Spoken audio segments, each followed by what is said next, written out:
This is a part of the exhibition titled Rooted Histories of the Malayalam Tamil Community. So what we are trying to do in this exhibition, which is a collaboration between the Collective for Historical Dialogue and Memory and the Institute for Social Development, is to try and retrace some of the histories of the Malayalam community, because we believe it's really important to mark the 200 years since they first came to Sri Lanka. And also for Sri Lanka, we are marking 75 years since independence. And so in that, it's a useful moment for us to reflect, especially because one of the first acts that an independent Ceylon did was to disenfranchise the Tamil community, the Malaya Tamil community. And how we started is by tracing the journey of the Malaya Tamil community who came from India, southern India, all the way down to mainly the plantations in the Central Highlands. And they worked in the tea and largely rubber plantations. But as we talk about here is, when people think of tea, they think of, lovely climate and cool and people just, being able to work in comfortable conditions. But as you can see with some of the diagrams, these were really hard working conditions where pay was also really bad. Hygiene was a principal problem, and so there were a number of epidemics, including cholera, dysentery, and this is largely due to the unavailability of clean water and the lack of toilets and also poor nutrition. And so that is some of the history of setting up the plantations. So in addition to when we mark 150 years of Ceylon tea, there's also another side to that 150 years, which is that of the planter. And maybe if I could take you to one of the artifacts. So this is called a kambli, and this was given to the workers to provide them protection from the cold. It's made from goat's wool, but it was a multi-purpose item. It was used to protect against the cold, against the rain. Sometimes even pregnant mothers delivered their child onto the kambli in the field. But it was also a source of disease.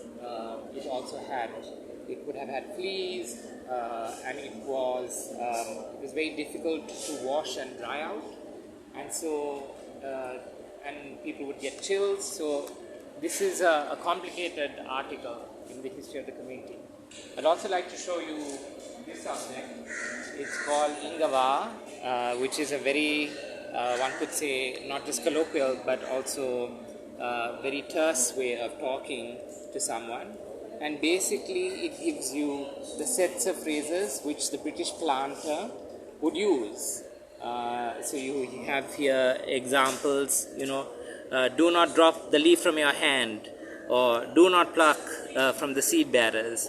So these are all phrases which young British planters were supposed to shout to the planters, the tea construction workers who were there.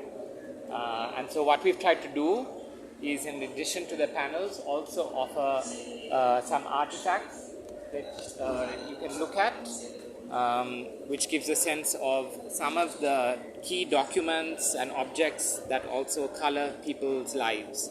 And this we see is the Indo-Ceylon passport. And this is a document that was really used only once. And it was used when people were being repatriated from the plantations back to India under an agreement.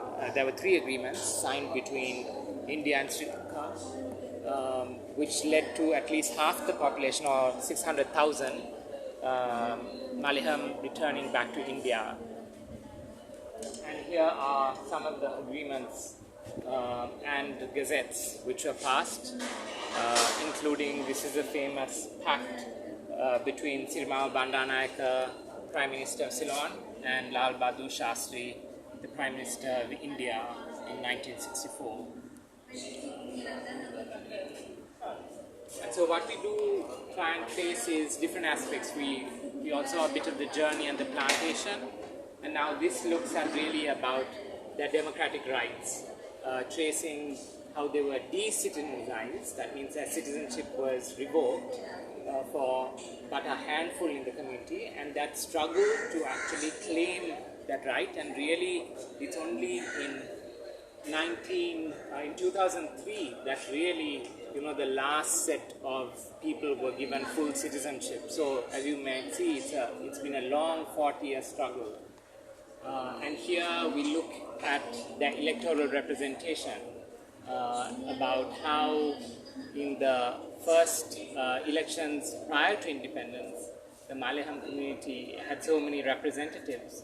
But come 1947 and from 47 till 1977, there's a huge drop where there is no representation in terms of elected parliamentarians from the community. And it's only in 1977 that we see the Malayalam represented in parliament again. And this says something not just about numbers, but also about how the community really had no democratic voice. And that they really lacked an ability to make sure that their rights were answered and met.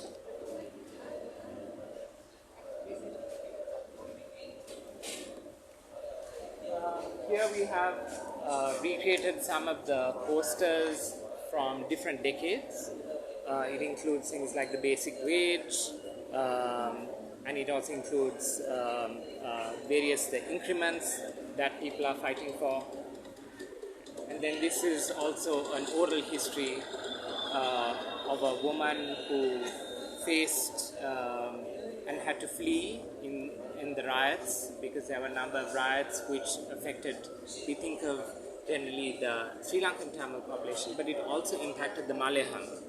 And some of the Malayalam fled to the north and east of the country, but what happened is obviously the war started in 1983 onwards. And so this traces, this is a short excerpt which looks at when they fled to Mullaitivu in 1977, and then it jumps to 2009, the last stage of the war. So it captures how they had to flee from the hill country due to riots, and how they found themselves caught again in this large-scale violence.